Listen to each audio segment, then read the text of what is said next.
할렐루야! 우리가 하나님 은혜 가운데 여러분들을 위로하고 격려하는 찬양을 드렸습니다. 오늘 이 시간은 제가 여러분들의 목사로 부르심을 받고 세운 이후에 처음으로 여러분들 엄청나게 책망을 하려고 합니다. 교회에서도 책망이 사라졌고 가정에서도 책망이 사라졌고 학교에서 책망이 사라지니 많은 사람들이 이 나라 인민적으로 자녀의 장래가 어둡다고 말합니다. 오늘 예배 참여한 여러분들 가운데 안수 집사님들 중에서 한두 분 정도, 우리 건사님들 중에서 한 4분, 5분 정도, 우리 그냥 소리 집사님 가운데서 한 5, 6분 정도 외의 모든 분들은 오늘 시간 하나님께서 나에게 책망하시는 말씀으로 받아야 됩니다. 혹시나 여러분들이 저의 책망을 듣고 마음이 씁쓸함이 있더라도 알 수 없습니다. 사실은 여러분들 개인 이름 하나하나 부르면서 책망을 해야 됩니다. 또 책망을 받아야 됩니다.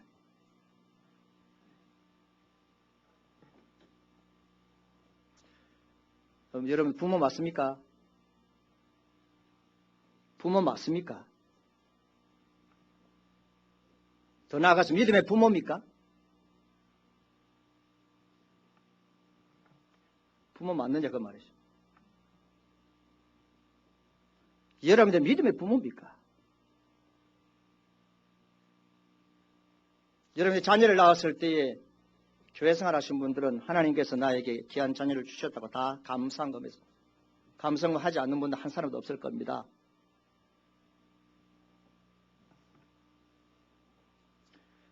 나는 이렇게 살아도 나는 별 볼 일 없이 이 땅의 삶을 살아도 내 자녀만은 하나님 복을 받고 평안하게 행복한 가정을 이루어 살아가기를 원하십니까? 탈선하지 아니하고 세상에서 버림받지 않고 짓밟히지 않고 소외당하지 않고 비참하게 삶을 살아가기를 원하지 않는 여러분들 아닙니까? 오늘 예배 참여한 여러분들 가운데서 여러분의 자녀들에게 수십억의 재산을 물려줄 자신 있는 분이 있습니까? 여러분 자녀들에게 몇억 몇십억 돈을 투자해서 우리 자녀들을 사업시키고 장사시킬 자신 있는 분이 있습니까? 부모가 아인슈타인 같은 뛰어난 머리를 가졌기에 우리 자녀들이 그 뛰어난 머리를 가지고 세상을 지배하고 다스리고 세상을 빛나게 할 수 있다고 생각하십니까? 오늘 여러분들의 자녀들 여러분 잘 압니다. 탁월한 인격과 탁월한 성품과 탁월한 부지런함과 탁월한 배짱과 탁월한 인간관계, 인생을 성공적으로 살아갈 수 있는 모든 동목을 다 갖춘 가운데 여러분의 자녀들이 그런 자질을 갖추었다고 생각하십니까? 앞으로 10년, 20년, 30년 이후의 세상이 지금 기성세대인 저와 여러분들이 살아가는 세상보다 훨씬 더 악하고 타락하고 폐역한 세대가 될 것을 여러분들은 모르고 있습니까? 알고 있습니까? 소돔과 고모라보다 훨씬 더 타락한 세상이 될 것 아니겠습니까? 특히 가진 자와 가지지 못한 자, 힘이 없는 자와 약한 자, 배운 자와 배우지 못한 자, 높은 자리에 있는 자와 낮은 자리에 있는 자의 차이가 하늘과 땅만큼 벌어질 세상이 될 것을 우리는 보고 있습니다.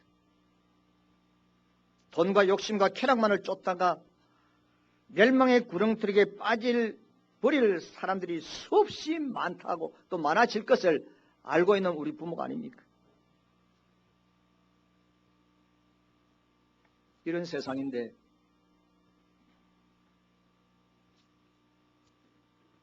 우리 자녀들이 무슨 힘과 능력으로 헤쳐나갈 수 있습니까?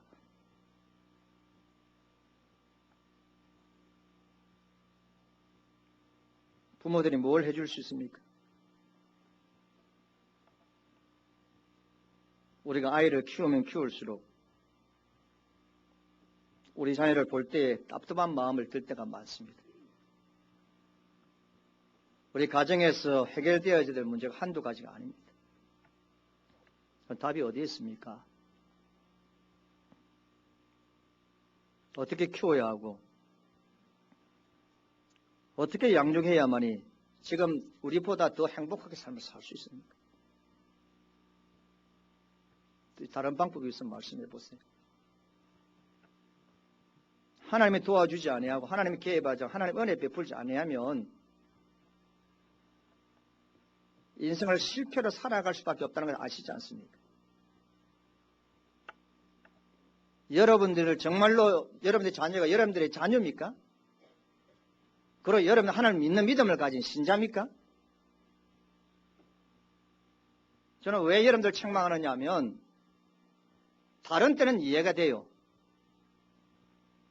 그러나 가정과 자녀들을 위해서 자식들의 이름을 부르면서 한번 자식들의 이름을 한번 불러보자. 하나님 내 자식 불쌍히 여겨주세요. 하나님 내 자식 이름을 부르면서 하나님 도와주세요. 라고 하면서 다른 주간은 모르지만은 지난 한 주간은 힘들고 피곤하지만은 새벽에 나와서 자식들 이름을 한번 불러보자고 했습니다. 다른 제목으로 기도하자고 할 때 기도 안 하더라도 뭐 그거는 제가 막 그냥 목사로서 이해하고 그냥 제가 대신 기도합니다. 지난 한 주간은 여러분 누구를 위해서 기도하자 했겠습니까? 여러분들의 새끼 아닙니까? 새끼. 새끼란 말은 틀린 뭐 쌍욕이 아닙니다. 여러분들 자녀 아닙니까? 저를 위해서 기도해라 했습니까? 교회를 위해서 기도해라 했습니까? 내 몸에서 난 자식을 위해서 하나님의 주신 기업이고 태열매인 자식을 위해서 기도하자라고 했는데 어떻게 여러분들 그렇게 편하게 잠만 잘 수 있습니까? 나는 도저히 이해가 안 돼. 부모입니까 진짜로? 진짜로 예수 믿습니까?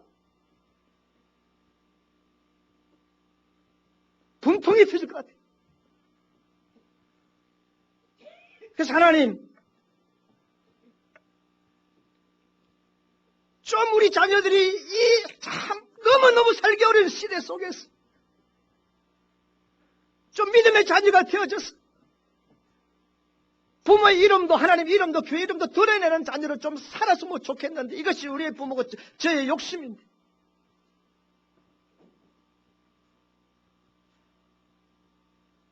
제가 한 주간 느끼는 감정은 여러분들의 자녀가 여러분 자녀가 아닌 것 같아요. 아니에요.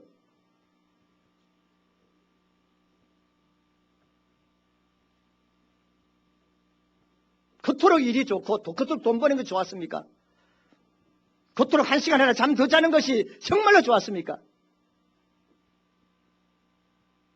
부모로 사표 내야 됩니다.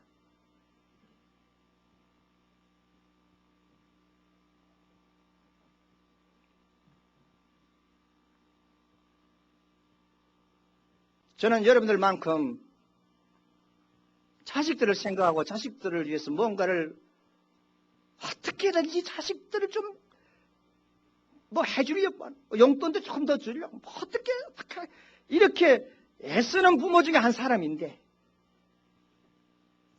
내가 아무리 자식을 위해서 뒷바지를 잘해주고 내가 먹지 않고 내가 잠자지 않고 굶어서라도 자식을 잘 뒷바라지 해주질까 할지라도 내가 자식들을 위해서 기도하지 않는 상태에서 내가 아버지가 아니었더라 그 말이에요. 내가 아버지가 아니었어요. 내가 부모가 아니었어요.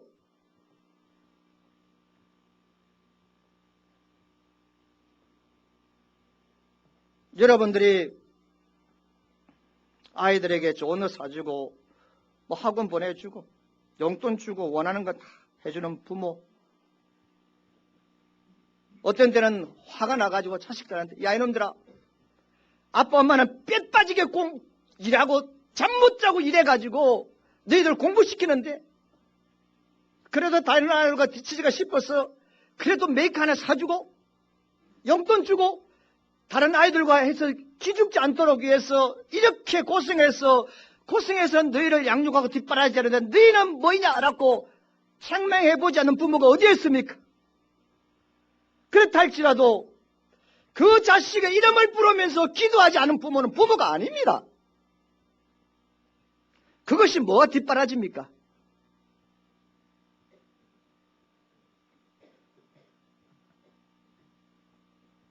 여러분, 무엇이 최고의 뒷바라지입니까? 무엇이 자녀 양육의 하이라이트입니까? 자녀를 뒷바라지는 최고의 뒷바라지의 마무리는 우리 자녀들에게 믿음과 신앙을 유산으로 물려줄 뿐 아니라 부모가 죽을 때까지 그 자식을 위해서 기도하는 이것입니다.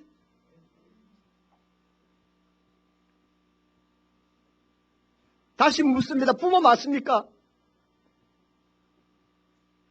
믿음의 부모 맞느냐 그 말이에요.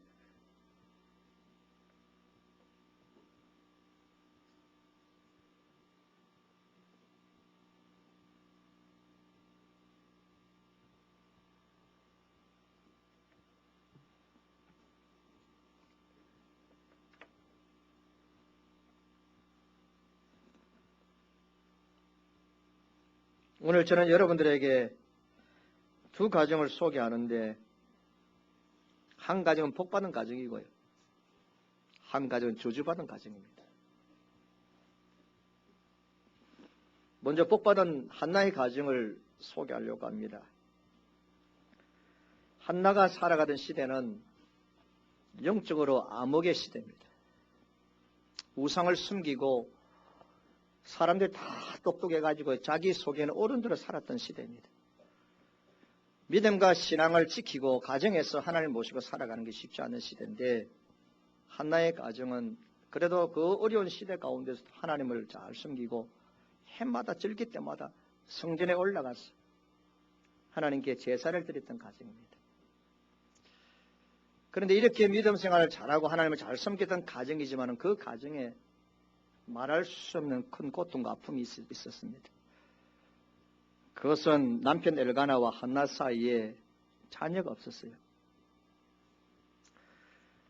여러분, 그 당시에 이 한나에게 자식이 없었다는 것은 얼마나 큰 고통이고 아픔입니까?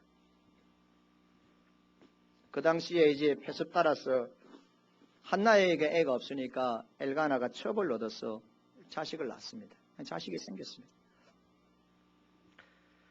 그렇지 않아도 자식이 없어서 힘들어하는데 이 불인 나라는 여인은 한나를 멸시하고 한나의 마음을 막 쑤십니다. 성경에서는 그 감정을 막 격동시킵니다. 여러분, 나름대로 신앙생활을 좀 잘하는데 해마다 하나님께 올라가서 제사를 참 드리는 믿음의 가정인데 이런 고통스러운 일이 있은 거죠. 그러나 한나는 믿음의 여인입니다. 인간적으로 불가능했지만은 하나님께 간절히 눈물로 기도합니다. 괴로워하면서 힘들어하면서 한나의 마음이 괴로워하여 하나님께 기도하고 통곡합니다. 하나님께 통곡합니다. 그때 하나님께서 이 한나의 기도를 들으십니다. 아들을 주셨습니다. 그 아들 이름이 사무엘입니다. 사무엘이라는 이름의 뜻은 하나님께서 자기의 기도를 들어주셨다는 뜻입니다. 아들을 볼 때 하나님께서 내 기도를 들어주셨다는 겁니다. 하나님께서 이 아들을 주셨습니다. 그래서 이 한나는 첫째로 기도의 능력을 체험한 여인입니다.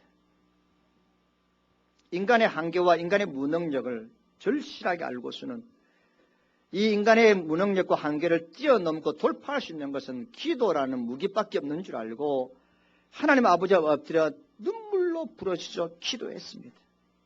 하나님께 부러지셨습니다. 하나님께서는 그의 아픔과 슬픔과 고통을 아시고 부러지심을 아시고 응답해 주신 겁니다. 한나는 여러분 기도의 능력을 몸소 체험한 여인입니다.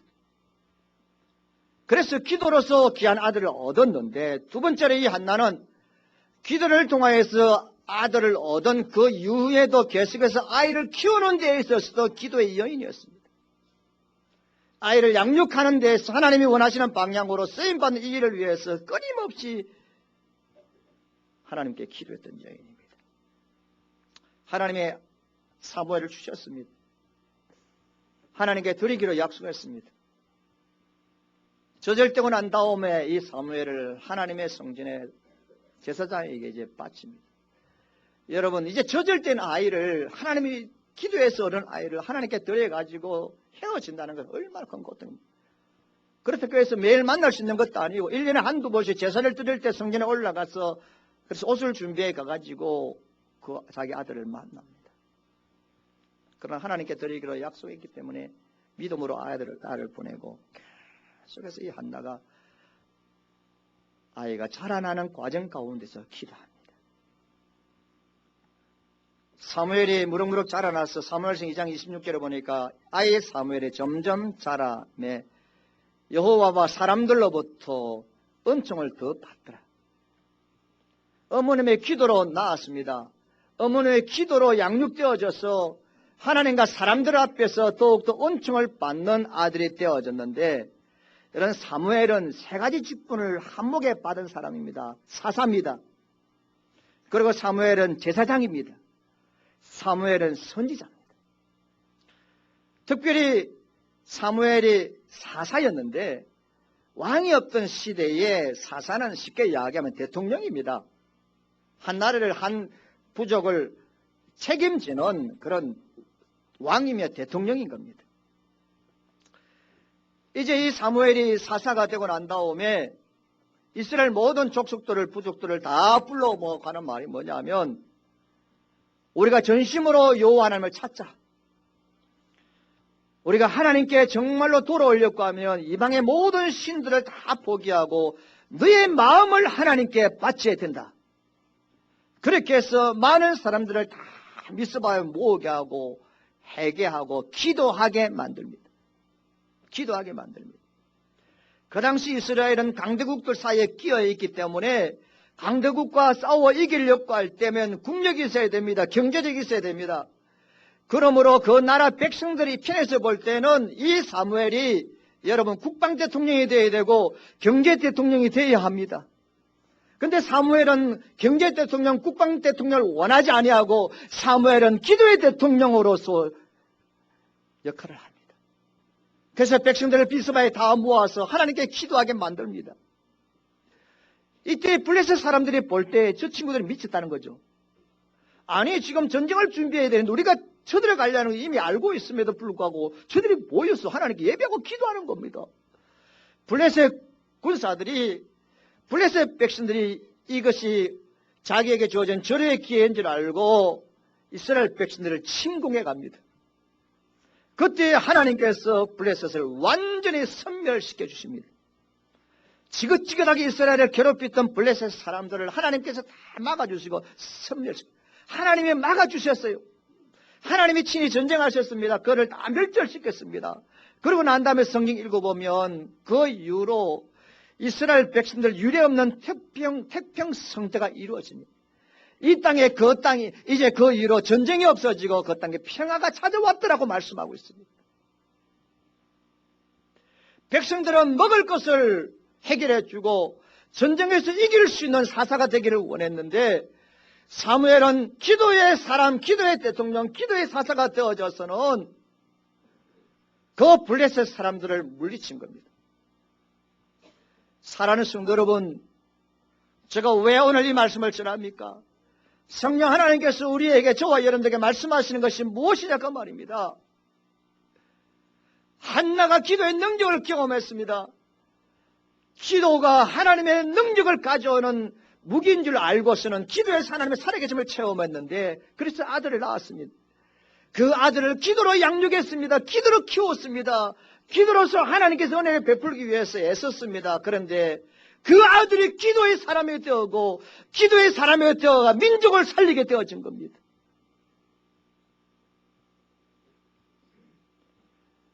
우리가 하나님께 드리는 기도가 하늘을 진동케 하고 하나님께서 살아 역사하시는 것을 체험한 이 한나, 기도의 능력을 체험한 한나이기 때문에 자식을 위하여 기도로 양육할 수밖에 없고 어머님의 기도를 먹고 자라난 사무엘은 기도의 사람이 될 수밖에 없었고 기도의 사사인 사무엘은 민족을 살릴 수밖에 없었다는 것을 말씀하고 있습니다. 사랑하는 성도 여러분, 오늘 이 시간 이 한나의 가정을 통하여서 성령 하나님 우리에게 말씀하는 바가 뭡니까? 우리가 부모이기에 또 우리 교회 형편 교인들 잘 알잖아요. 부모에게 어떤 때는 좀 자식을 잘 뒷바라지하고 싶은 욕심이 있는데 형편이 그렇게 안 되니까 못해요. 좀 더 학원을 보낼 때도 좀 고액가에 보내가지고 좀 아주 유명한 교사에게 보내가지고 또 아이를 밀어줄 때 좀 팍팍팍 밀으면 줄도 못하고 멀리서 왔다 갔다 하지 않아요. 학교 옆에 방을 하나 얻으서라도 공부에 집중할 수 있도록 뒷바라지 주고 싶어. 그런데 우리가 살아가는 삶이 형편이 부족하기 때문에 잘 그렇게 못해. 그래서 어떤 때는 부모로서 마음이 아파. 내가 자식들을 위해서 뒷바라지 해주고 싶은데 부족한 것이 많단 말입니다. 그러면 그 부족함을 무엇으로 메우려고 합니까? 그 답답하고 부족함을 느끼고 어떤 때는 참 내 삶이 안타깝고 내가 옛날에 게으르고 돈 벌지 못한 것이 너무 가슴이 아프다 하면 부족한 것이 있다고 생각하면 그것을 무엇을 가지고 메우려고 합니까, 여러분? 뭘 가지고 메우려고 합니까? 기도 말고는 있습니까? 기도 말고는 그 부족함을 채울 수 있는 길이 있느냐 그 말입니다, 여러분. 두 번째로 저주받은 가정이 나옵니다. 오늘 제사장 엘리의 가정입니다. 엘리 제사장은 자식 교육에 실패한 아버지고 그의 가문은 완전히 망했습니다. 엘리에게는 홈리와 비느하사라는 두 아들이 있었는데 장차 아버지의 대를 이을 존귀한 제사장 직분을 감당해 오늘 말씀에 드린 하나님께서 이스라엘 백성 애굽에서 나오게 할 때부터 이 집안은 제사장의 집안으로 아예 하나님 구별해 주셨어요. 이거 얼마나 복된 가정입니까? 그런데 이 아들들도 아버지의 뒤를 이어서 제사장 직분을 감당해야 될 사람이었으나 신앙교육을 잘못 시켜서 저주받는 사람의 대명사가 됩니다. 저주받은 사람의 대명사입니다. 그들은 선택받은 자들이었으나 그 복을 스스로 포기했습니다. 그들은 자랑스러운 가문의 후손이었으나 스스로 그 영광을 버렸습니다. 그러면 어떤 문제가 그들에게 있었기에? 엘리 제사장 자녀들의 모습이 어땠습니까? 다 말씀을 못 드리고 악행을 저지릅니다. 한마디로 말하면 불량자입니다. 성전에서 수종드는 여인들을 폭행합니다. 성폭행합니다. 오늘 하나님을 알지도 못했습니다. 여기 하나님을 알지 못했다는 것은 하나님의 존재를 몰랐다는 게 아니고요. 자기들이 섬기는 하나님은 이방신들과 다를 바가 없었다는 겁니다. 그러다 보니까 하나님의 뜻을 쫓아 살아가려고 하는 모습이 전혀 없습니다.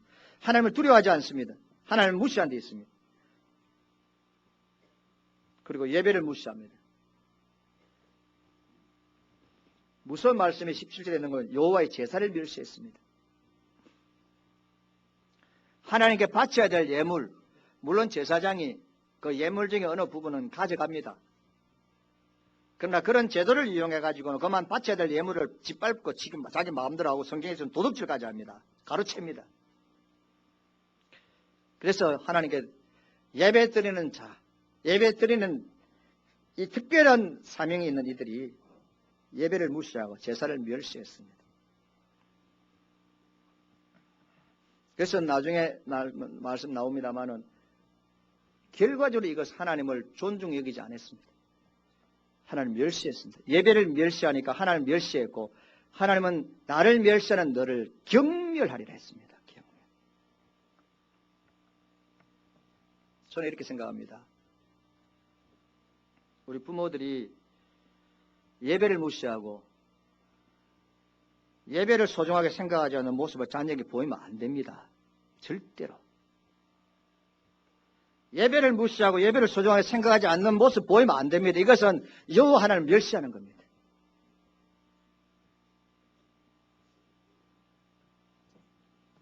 그러면 이 두 아들이 이렇게 타락하게 되어진 것이 그들만의 책임입니까? 결코 아닙니다. 제사장인 목사인 엘리의 사는 모습이 어땠습니까? 자식을 우상으로 섬깁니다. 29절 말씀 읽어보면 너희 아들들 나보다 더 중히 여겼다 말씀 나오잖아요. 엘리의 제상 두 아들은 악행을 저지르는데 이 엘리 제사장이 나무를 하기는 나무라는데 나무에 들어도 이 아들이 안 들어요. 또 들을 만큼도 나무라지 않습니다. 두 아들이 하나님께 바쳐주는 제물을 미리 건드리고 가져갈 때 제사장 엘리는 그것을 비통해 하지도 않았습니다. 예배를 갖다가 방해하고 제사를 멸시하는 것을 보고 그렇게 하지 마라라는 했지만은 정말로 저거는 안 되는데 저거는 안 되는데 야 이놈의 자식들아 그거는 안 되는데 그렇게 안 했다 그 말입니다. 오늘 말씀에 너희 아들을 나보다 더 중히 여겼어. 아들이 중요하죠. 자식이 중요하죠. 그러나 그 자식이 결과적으로 우상이 됩니다. 사랑하는 성도 여러분, 여러분들 그렇게 말 안 할지 모르지만은 자식이 우상 맞습니다. 실제적으로.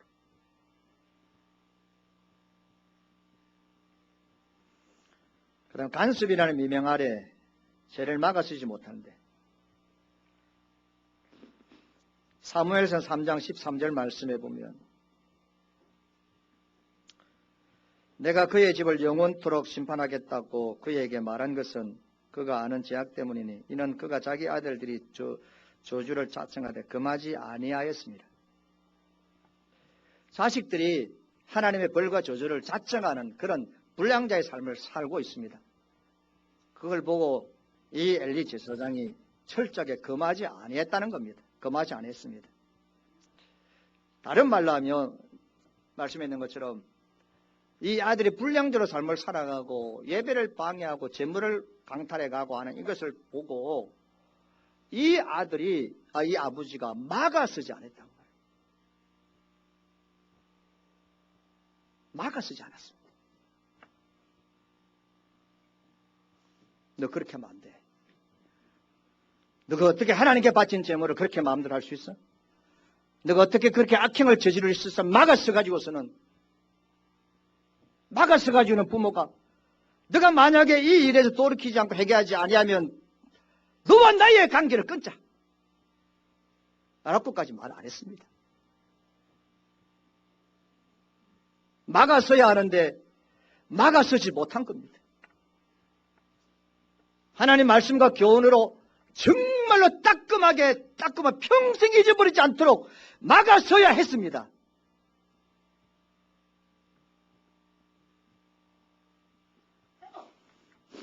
저는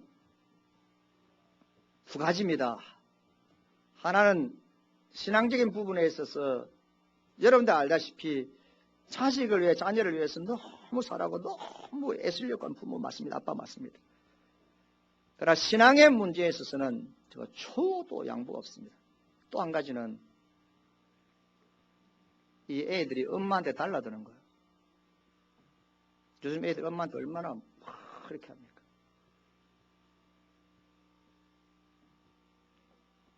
자기를 위해서 기도하고 자기를 위해 사랑하는 엄마한테 고개를 들고 저는 죄송한 말은 개패듯이 팼습니다. 평생 잊어버리지 않습니다. 그때 아버지가 너무 무섭더라.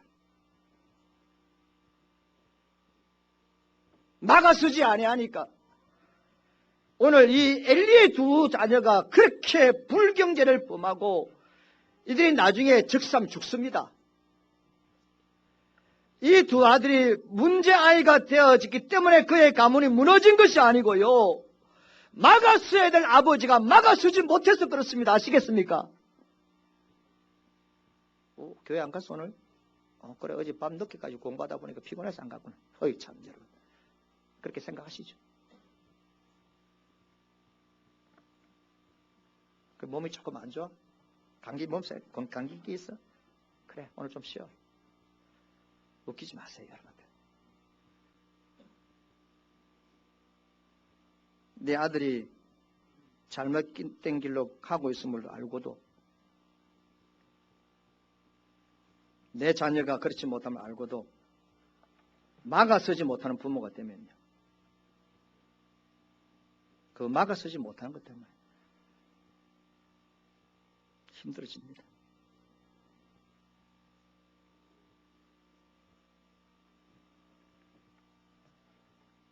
이 저주받은 가정에도 어머니의 모습이 안 보입니다.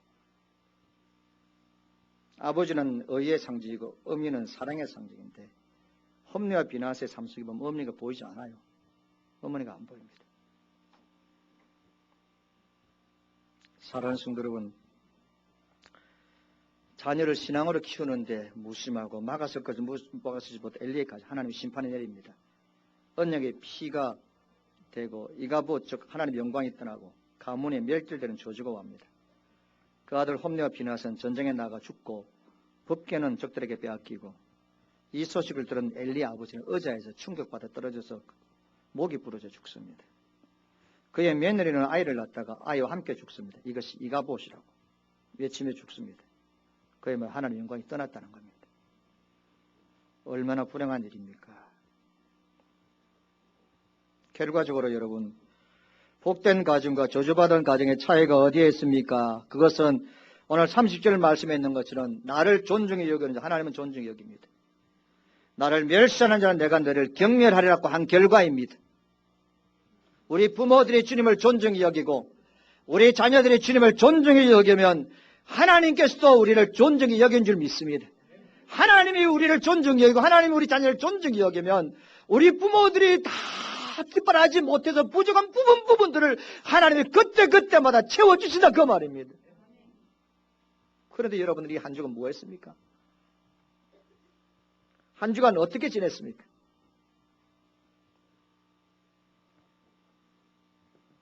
아까도 말씀드렸지만은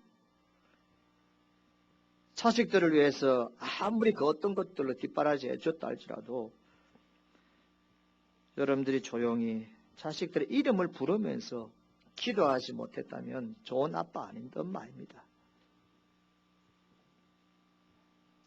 진짜로 괜찮은 부모, 진짜로 괜찮은 아빠, 엄마가 되려고 하면 눈물로 자식을 위해서 기도해 보아야 합니다. 자식들을 위해 진지하게 기도하기 전에는 주님이 원하는 부모가 아니라는 겁니다. 그러니까 여러분들이 지난 한 주간 부모가 아니었습니다. 어쩌겠습니까, 여러분? 지금부터라도 해야죠. 주변에 보면 강큰 부모들이 참 많습니다. 다른 것은 열심히 해주면서 자녀들을 위해서 기도하지 않습니다. 또 우리가 자녀들을 위해서 해준다고 하더라도 얼마나 해주는 것이 됩니까? 아무리 뒷바라지 해도 그게 얼마나 됩니까? 그러므로 저와 여러분들이 속히 뵙기라도 하나님께 항복해야 됩니다. 하나님께 자녀를 맡기고 기도해야 됩니다. 그게 정답입니다. 그러므로 자녀 양육의 하이라이트는 자녀 뒷바라지의 마무리는 기도인 줄 믿으시기 바랍니다. 기도밖에 없습니다. 부족한 부분은 채워줄 수 있습니다. 내가 기도를 통하여 능력을 경험하면 내 자식을 위해서 기도하게 되어지고 내 자식은 기도의 능력을 경험한 자식이 되어지고 그 자식은 세상을 빛내는 자식이 되는 겁니다. 그러므로 자식의 장래는 기도하는 부모의 무릎에 달려 있습니다. 야곱은 문제가 많은 아들인데 아버지의 기도 응답으로 축복을 누립니다. 아버지 여러분들, 아버지라고 하신 여러분들은 자녀들을 위해 축복하는 기도의 아버지이십니까? 기도의 어머니를 통하여 기도를 받고 자라난 사무엘이 나중에 나는 너희들을 위해서 기도하기를 신원죄를 범하지 않겠다고 한 것이 기도를 먹고 자라는 사무엘의 고백입니다. 그러므로 오늘 이 시간 우리 자녀들을 위해서 기도하기를 신원죄를 범하지 않기를 주의 이름으로 축원합니다. 그래서 여러분들 자식들을 위해서 기도가 안 되고 기도 못하면 내가 부모가 자신에게 물어보세요. 진짜 부모 맞는지. 오늘 이 시간 저는 하나님의 축복 가운데 세워진 가정이 몰락하는 가정을 보았습니다. 그래 자식이 없어서 고통하고 신음하고 마음이 격동한 그 여인의 가정이 하나님이 이렇게 세우는 걸 보았습니다. 여러분 어떤 가정을 원하십니까?